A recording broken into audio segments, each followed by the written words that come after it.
Découverte du produit en croix. Rappel de l'énoncé. Il est en deux parties. Pensez à bien chercher les questions avant de regarder la vidéo. Pour expliquer pourquoi 25 quinzièmes est égal à 5 tiers, je me rappelle que je peux simplifier mes fractions et que je rédige avec des multiplications.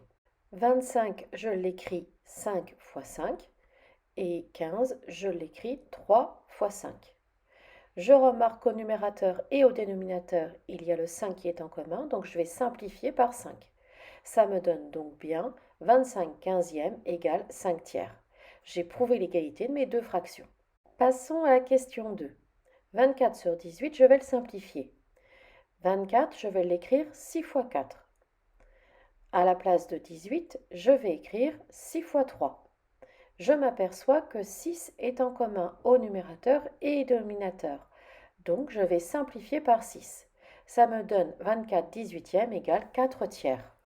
Pour 16 douzièmes, à la place de 16, je vais écrire 4 fois 4. À la place de 12, je vais écrire 3 fois 4.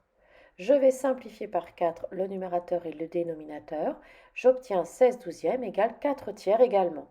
Donc les deux fractions sont égales à 4 tiers. Par conséquent, 24 sur 18, c'est la même chose que 16 sur 12.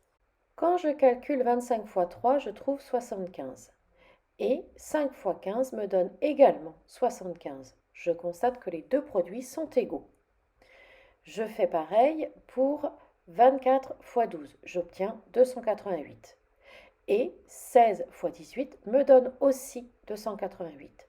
J'ai encore une égalité des produits. Je constate que lorsque les fractions sont égales, les produits du numérateur de l'une avec le dénominateur de l'autre fraction donnent le même résultat. Pour justifier que les fractions 7490 sur 11235 et 2966 sur 4449 sont égales ou non, je peux chercher à simplifier, mais ça va être très long et difficile. En effet, 7490 sur 11235 va pouvoir être simplifié par 3745. Mais sans calculatrice, qui est capable de trouver ce nombre qui se cache dans mon numérateur et mon dénominateur? De même pour 2966 sur 4449, c'est le nombre 1483 qui se cache au numérateur et au dénominateur. Sans calculatrice, une fois de plus, c'est très compliqué à savoir. Mais en faisant 7490 fois 4449, je peux facilement poser sur une feuille de brouillon mon calcul et je vais trouver mon résultat, 33 323 010. En effectuant l'autre multiplication, je constate que j'ai le même résultat.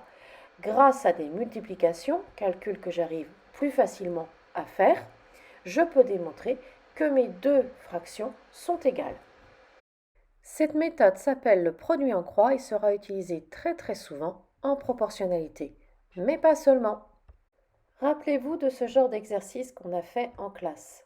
On cherche un nombre manquant. Pour le trouver, on avait dû simplifier 25 quinzièmes. On avait simplifié par 5, on avait trouvé 5 tiers. Le 3 pouvait passer en 9 après. Donc on devait passer par une simplification, puis après une multiplication du numérateur et du dénominateur par un même nombre pour trouver ma fraction sur 9. En appliquant le produit en croix, je m'aperçois que 15 fois le nombre que je cherche est égal à 25 fois 9. Donc j'ai une égalité qui va me permettre de trouver ce nombre manquant. Je vais avoir le nombre manquant est égal à 25 fois 9 divisé par 15. En fait, on dit souvent qu'on multiplie les nombres de la diagonale et on divise par celui qui est tout seul. Ça nous permet de trouver le nombre manquant. L'égalité du produit en croix, c'est la ligne que j'entoure actuellement sur votre écran, ça c'est le produit en croix. Le nombre du dessous est une conséquence du produit en croix.